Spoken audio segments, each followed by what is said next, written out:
जयसिंह धामीको हत्या गरेर लगातार इन्डियाले नेपाली भूभाग अतिक्रमण र सिमानामा आतंकको श्रृङ्खला चलाइरहेको समय उत्तर कोरियाको सन्देश आउनुलाई अर्थपूर्ण मान्न सकिन्छ।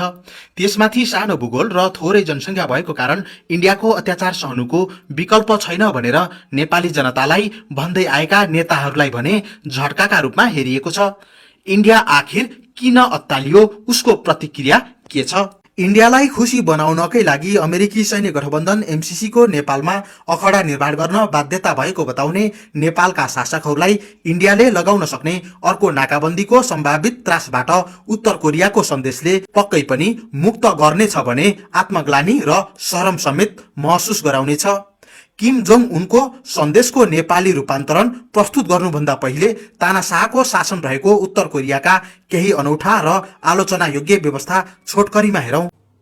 यद्यपि किम वंशमा सीमित बनाइएको उत्तर कोरियाका तानाशाह भन्ने शब्द प्रयोग गरेर लाग्ने गरेको आरोप र आलोचनाको यथार्थताका सम्बन्धमा स्वतन्त्र निकायबाट पुष्टि भने भएको पाइँदैन। उत्तर कोरियामा विदेशी सिनेमा र भिडियो हेर्न पूर्ण रूपमा प्रतिबन्ध छ। त्यसमाथि दक्षिण कोरिया, अमेरिका र जापानका भिडियो हेरे त मृत्युदण्डको सम्म कारबाही हुन सक्छ।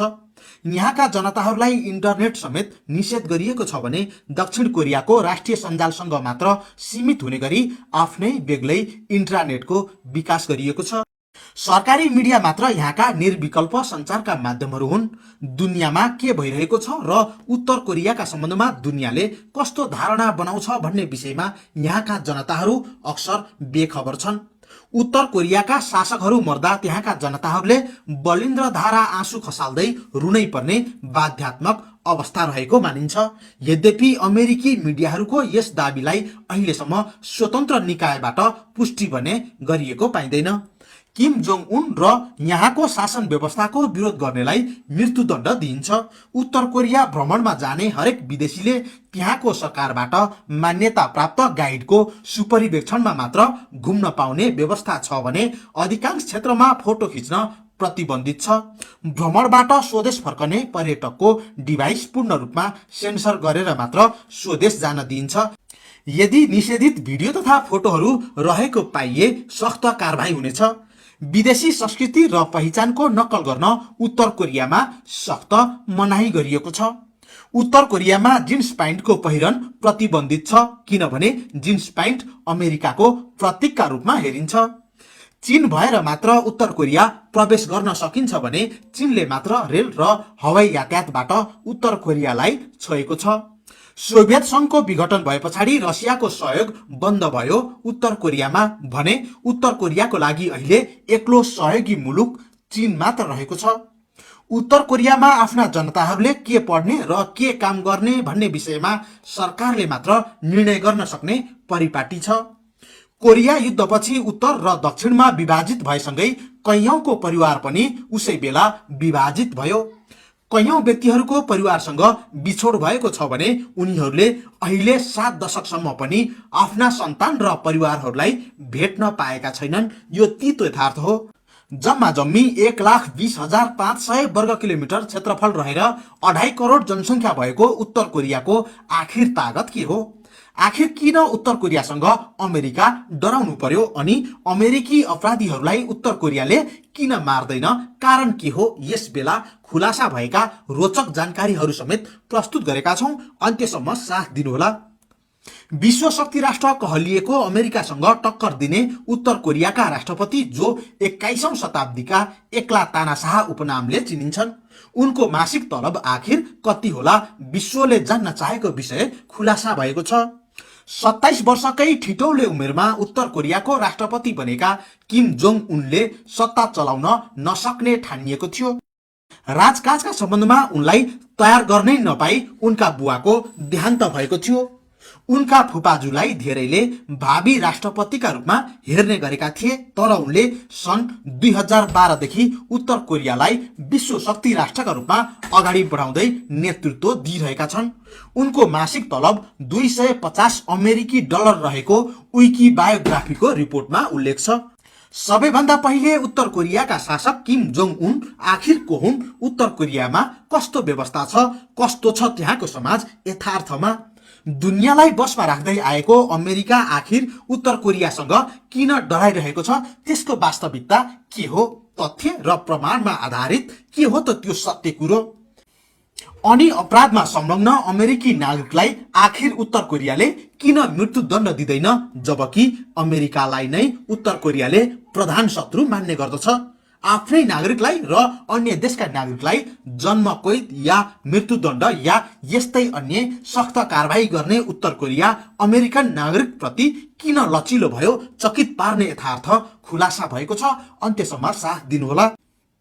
उत्तर कोरियाका सम्बन्धमा लेखिएका पुस्तकहरू, प्रत्यक्ष भ्रमणबाट फर्किएका व्यक्तिहरू, उत्तर कोरियाबाट भागेर विदेशमा बस्दै आइरहेका व्यक्तिहरू, सञ्चार माध्यमका रिपोर्टहरू र त्यहाँको सरकारी घोषणाको सहयोगमा खुलासा भएका मुद्दाहरू सरसर्ती हेरौं। उत्तर कोरियाको आखिर अन्तिम लक्ष्य के हो त्यो पनि देखाउनेछौं।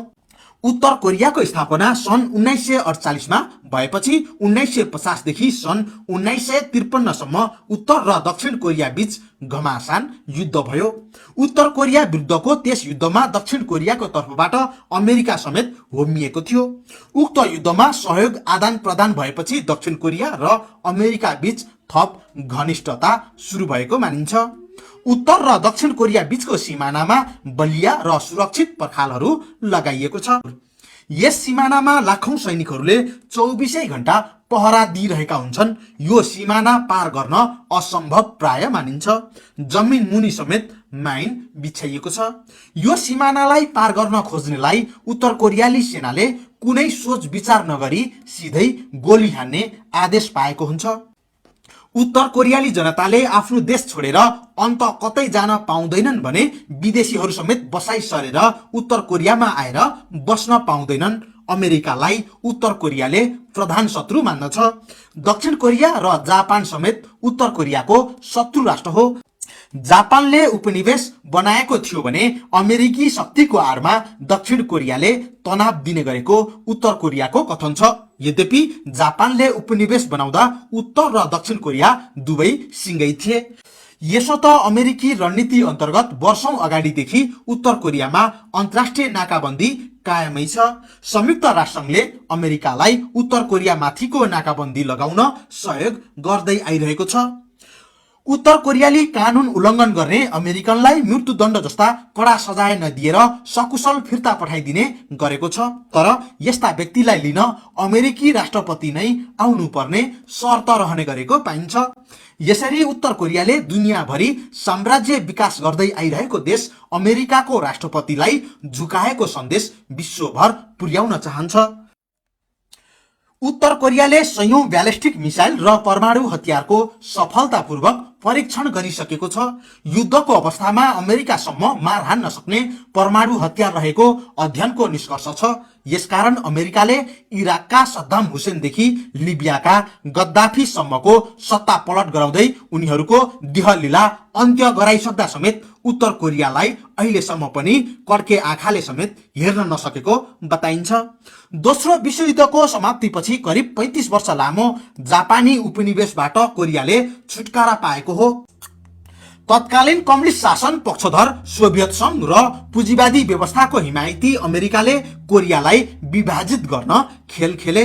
गरिब र विपन्नहरूको जनघनत्व रहेको उत्तरका जनताहरू सोभियत मोडलको कम्युनिस्ट विचारधाराका पक्षमा उभिए भने दक्षिणका धनाढ्यहरू अमेरिकी मोडलको कित्तामा उभिए। अन्ततः अमेरिकी पक्षका शक्तिहरूले दक्षिण कोरिया स्थापनाका लागि भूमिका खेले भने सोभियत युनियनको सहयोगमा कम्युनिस्ट विचारधारा मान्ने राजनीतिक शक्तिहरूको नेतृत्वमा उत्तर कोरियाको स्थापना गरियो। अमेरिकाको आक्रमणका कारण समेत उत्तरतर्फका जनताहरू अझै बढी आक्रोशित बनेका थिए।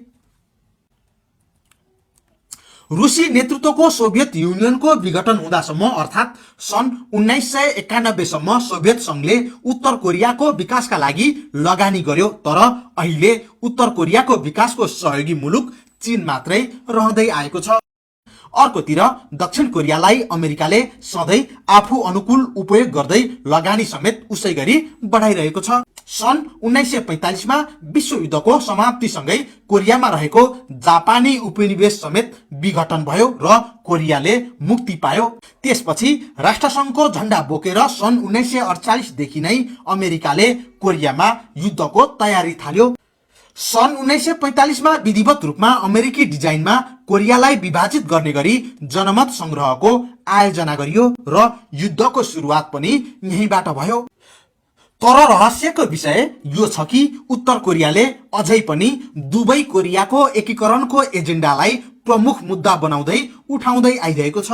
अमेरिकी एलायन्सका शक्तिहरूले यसलाई रोक्ने भरमजदुर प्रयास गर्दै आइरहेका कारण दुईवटा कोरिया पुनः एकीकरणको सम्भावना शून्य जस्तै मानिन्छ। ज्ञात रहोस्, अत्याधुनिक मिसाइल र आणविक हतियारले सम्पन्न उत्तर कोरियाको शक्ति बढिरहँदा आफूले हमला गर्दा उसले समेत जवाफी कारबाही गर्न सक्ला र उक्त कारबाहीलाई रोक्न पो नसकिने हो कि भन्ने त्रासले अमेरिका समेत उत्तर कोरियासँग डराउने गरेको बताइन्छ। उत्तर कोरियाको जनसङ्ख्या सरदर 2.5 करोड छ। त्यहाँका उमेर पुगेका हरेक नागरिकहरूलाई सैनिक तालिम अनिवार्य छ भने आवश्यक पर्दा सबैले सैनिक सेवामा रहेर भूमिका निर्वाह गर्नुपर्ने हुन्छ। हुन त कम्युनिस्ट सत्ता भनिए पनि उत्तर कोरियाको स्थापना भएको सन् 1948 देखि अहिलेसम्म 3 जनाले शासन सत्ता चलाउँदै आइरहेका छन्, त्यो पनि एउटै परिवारका व्यक्तिहरूले। उत्तर कोरियाका लागि किम जातिहरू धनाढ्य र सम्भ्रान्त मानिन्छन्। अहिलेका राष्ट्रपति किम जोङ उनका बुवा किम जोङ इल र हजुरबुवा किम इल सङको शासनमा सीमित रहेको थियो र अहिले पनि उसै गरी उत्तर कोरिया यिनै धनाढ्य शासकहरूको शासनको बन्धक बनेको आरोप लाग्ने गरेको छ।